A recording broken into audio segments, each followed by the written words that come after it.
a new and perhaps an old look at the Guard and Reserve.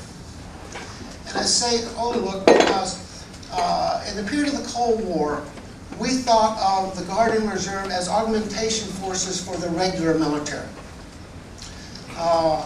And in fact, that atrophied the Guard and Reserve because in planning you really didn't use them, so you didn't train them and give them equipment. That led to a change into giving the Guard and Reserves jobs that they could accomplish, that fit them.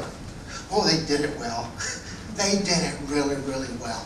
Okay? They did it so well that today a disproportionate share of the high-demand, low-density capabilities reside in the Guard and Reserve, so we're stressing them.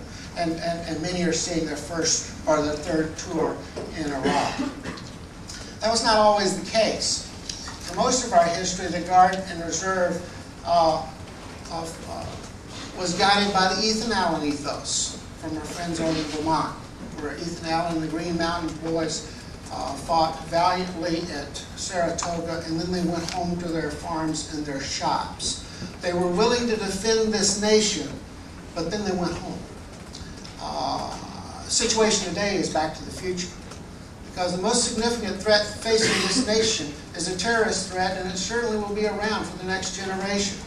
It's time to rethink the role of the Guard and Reserve back to its historic role of defending the homeland, which is a pre-Cold War thought process of how you employ the Guard and Reserve.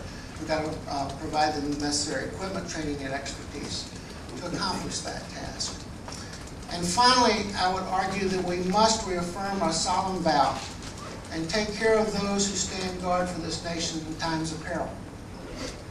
I don't know how history will judge the present generation or present administration, but I do know how it will judge this generation. They will become the next greatest generation because they were willing to stand guard in a time of crisis when our nation asked them to go into harm's way.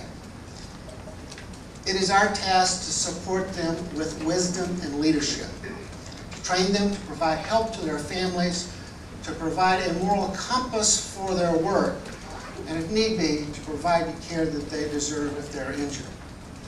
Thank you, and pleasure to be here, and I certainly look forward to your questions.